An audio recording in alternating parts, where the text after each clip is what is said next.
Hey everyone, welcome to George's Library. This is George, and today I want to talk about Dune by Frank Herbert. Okay, Dune. I really wanted to like this one, but I didn't. So I finished reading Dune yesterday, and I gave myself one night and one day to just process everything and see how I feel about it. Try to actually dissect, try to examine my feelings about the novel and the entire thing, because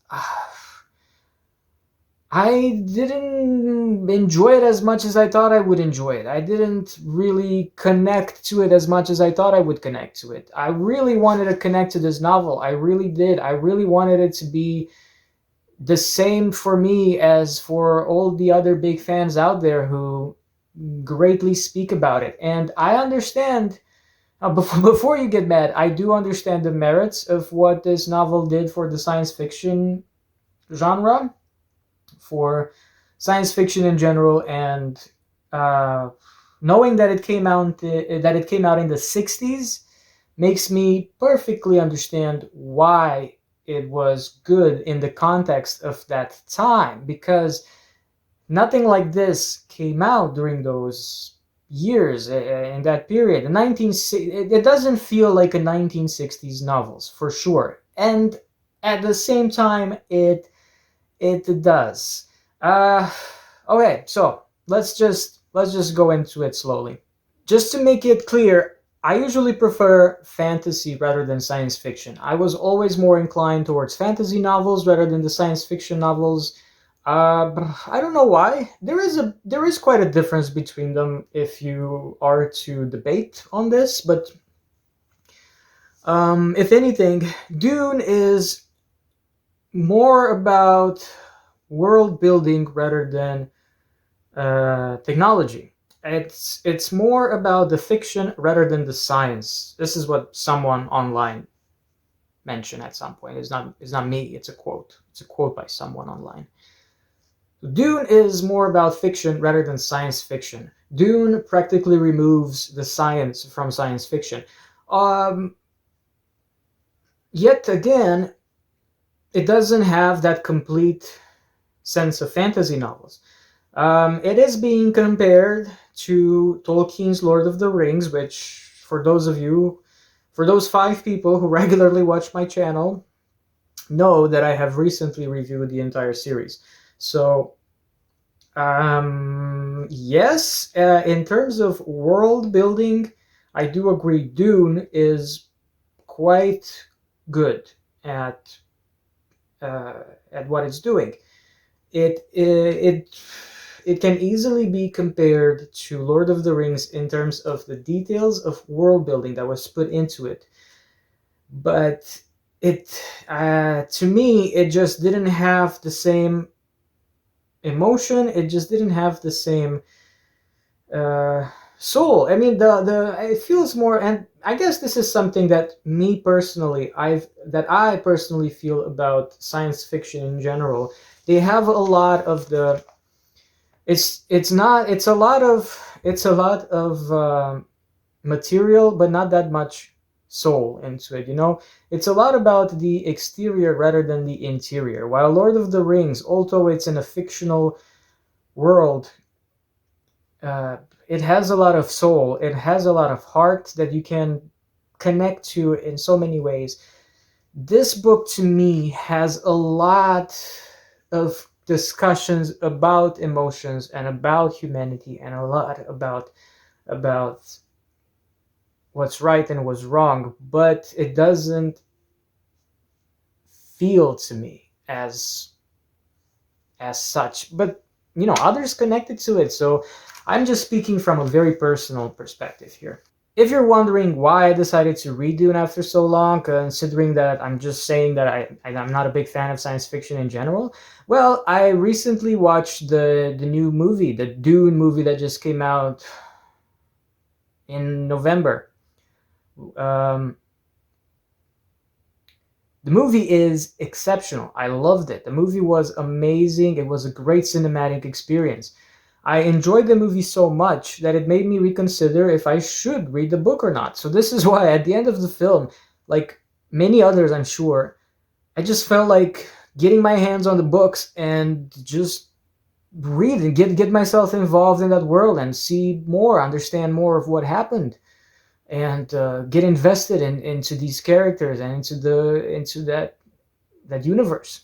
And so I did. As soon as I got my hands on the book, I started reading it, and well, there are certain parts of it that I was really amazed about, and definitely intrigued me. Particularly the beginning. Now, I don't know if I enjoyed the beginning more because the beginning is practically the the part of the movie that was made, but I felt like I could keep up more with the things happening at the beginning of the novel rather than the end.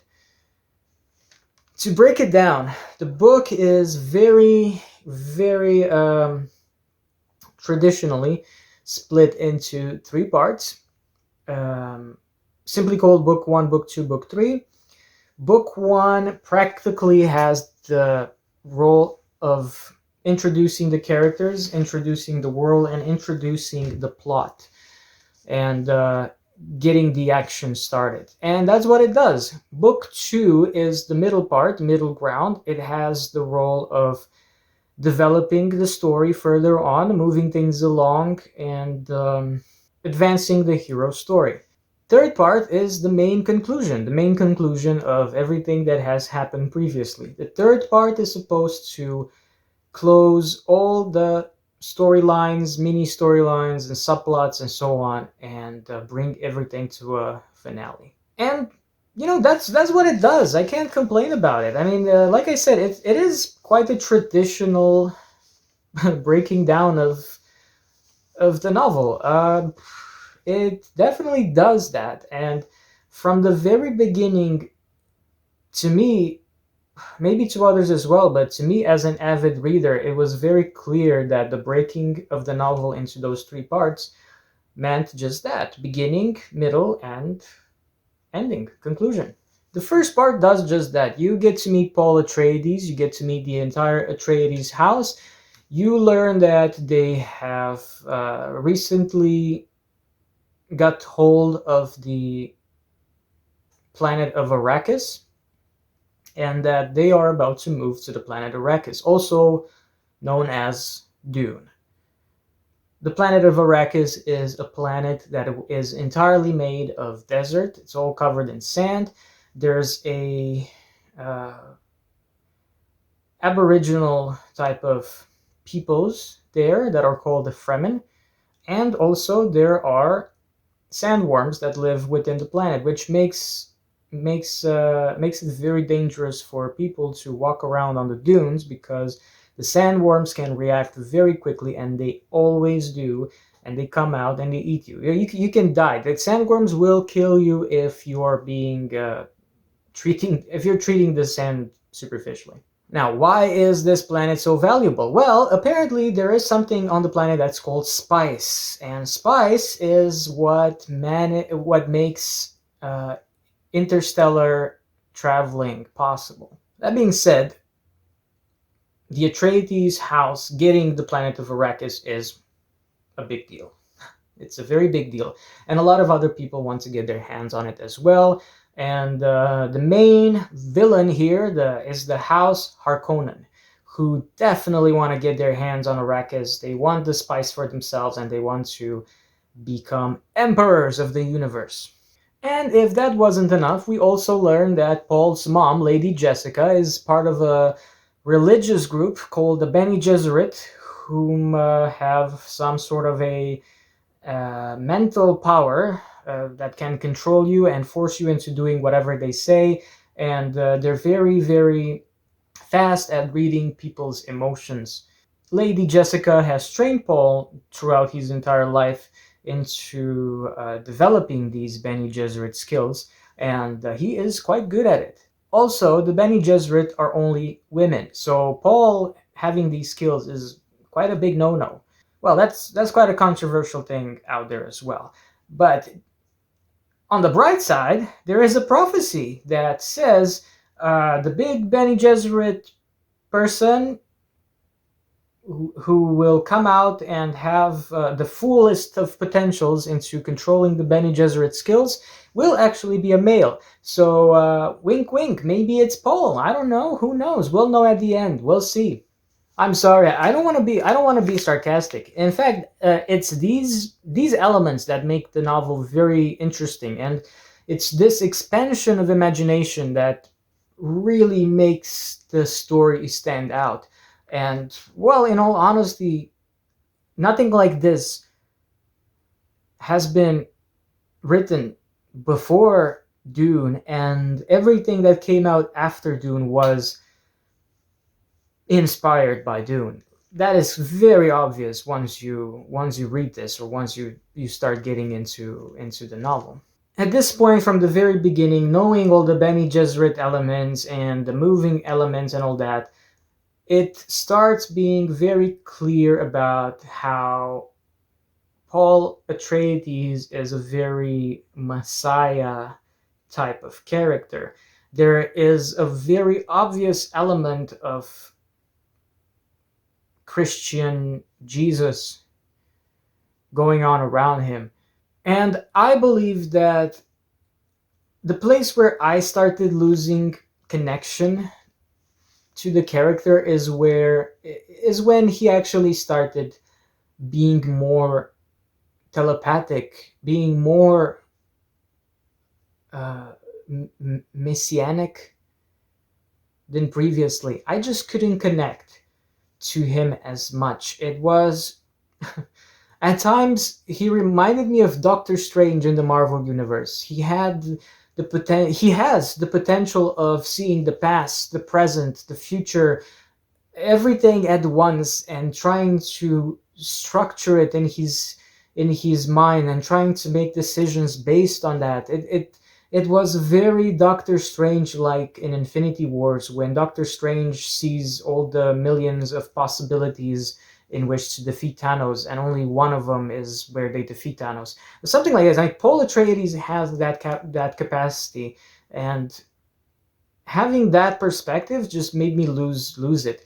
Also, it's very trippy because he gets these powers. He starts having these visions after inhaling a large amount of spice. So it also has this very trippy element to it, because you feel like he's tripping on LSD or something like that, you know. And now that I think about it, Doctor Strange was created in the 60s, and the comic books were also very trippy like, with the colors and everything. So the elements, the images there are probably more or less, they probably do have a very LSD inspired, or mushrooms or whatever, everything they were doing, mescaline, everything they were doing in the 60s probably did inspire this vision aspect of Doctor Strange and of Dune, of Paul Atreides. Trust me, if you read the book and if you are aware of Doctor Strange, I'm pretty sure you would see this connection as well. Also, Dune came out in the 60s, like I said, so most likely this is it. Like there has to be an element of this in there. The other thing that Paul's way of being reminded me of was a movie by Scorsese that came out also in maybe in the 80s. I think it came out in the 80s, then it was banned. It's called The Last Passion of the Christ. It was banned in the 80s. The church didn't really like it, and then it resurfaced in the 90s, beginning of the 2000s, I think, and now it's quite a cult classic Scorsese movie.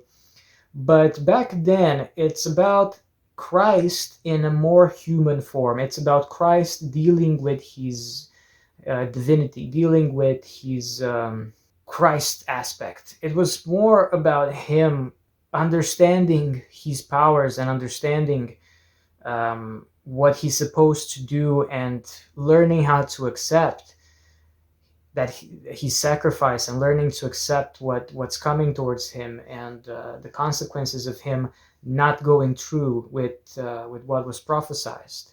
It's a very good film. If anything, just go watch it. It's Martin Scorsese. Willem Dafoe plays Jesus. It's great. It's great, you guys. Just go for it.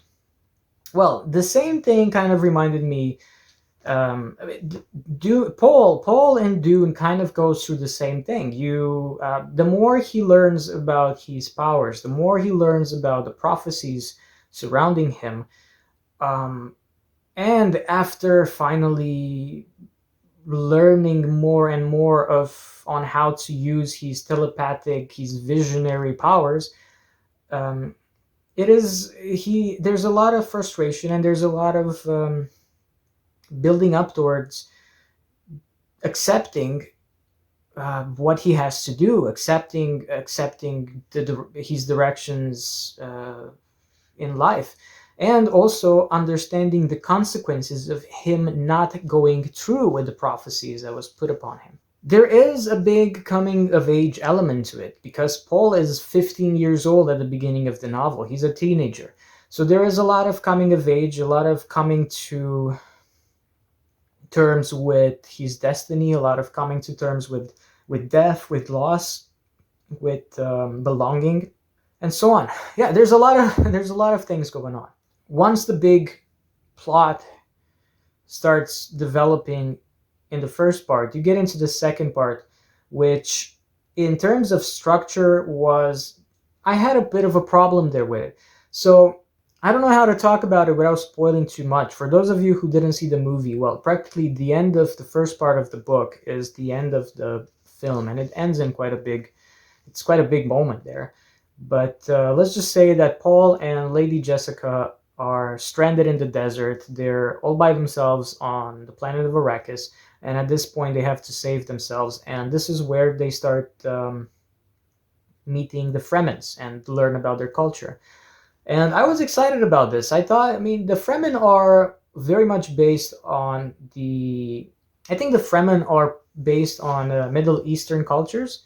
Well, I was very excited to meet more of the Fremen and to understand more of their culture. And by all means, it was very obvious to me that the second part was going to be about that. The second part was going to be about the Fremens. We were finally going to get into that. We're finally going to spend more time with them and understand their culture. And that's the big moment where Paul will find allies in the Fremen and become a Fremen, if anything, or become a part of their culture. And, the classic stuff, which I thought it was great. And that does happen. It's so slow, and the novel spends so much time with a funeral in the second part, and I didn't understand why it was necessary for them to spend that much time on that particular scene and then just jump 3 years, just jump fast forward 3 years later and just present us the changes and present us those elements in one chapter or less than a chapter. Oh yeah, let me just break it down. So you spend almost the entire second part with the funeral and with other political movements that are happening in the background, to then jump 2 years or 3 years in the future and having presented to us what happened during that time and where the characters are at the moment. I didn't understand why Frank Herbert decided to do that. Why he decided to spend that much time on a scene that could have easily been shown to us in like 2-3 chapters the most, and then just move on forward and move on forward nicely with the story. I didn't get it. It didn't bother me that much, but it did feel like it's a little bit unbalanced. And then once that is over, you get into the third part, which again, you just jump fast. Everything just goes, let's fast forward a few months, and you do get the big battle at the end. You do get the big conclusion to things. The ending was satisfying in a way. It was interesting. I was at some point I just lost it. I just lost interest in it. I was in between almost giving up on the book but then there was always this little string that was keeping me going, and then I went back to it and I finished it. But I have mixed feelings about Dune, just because I really wanted to like it more than I did. I really wanted to be more invested in this than I was, and I wasn't. I'm not sure if I'm gonna read the second volume. The second volume is called Dune Messiah. It's not very long. It's definitely shorter than than the first Dune book. I might get into it, but not just yet. I think I'm gonna take a break from Dune for a while, get into other stuff, read a few other things, and maybe later on, maybe after the second Dune movie comes out, I might just get into Dune Messiah and have another go at this universe, see where things go. Until then, this is it. This is I guess this is what I have to say about it. Anyway, let me know what your opinion is in the comments below. If there are any other Dune fans, new Dune fans, old Dune fans out there that just want to leave a comment and disagree with me or agree with me, then I'm ready to hear your comments and discuss about it. Other than that, if you want to watch other book reviews, if you enjoy my channel, if you like my dissections and my reviews into books, I'm an avid reader. I love to read. I read all the time. If you take away my channel, I would still be reading. This channel is just me finding a platform to just be a nerd. Thank you very much. I'm looking forward to see you next time, and keep on reading.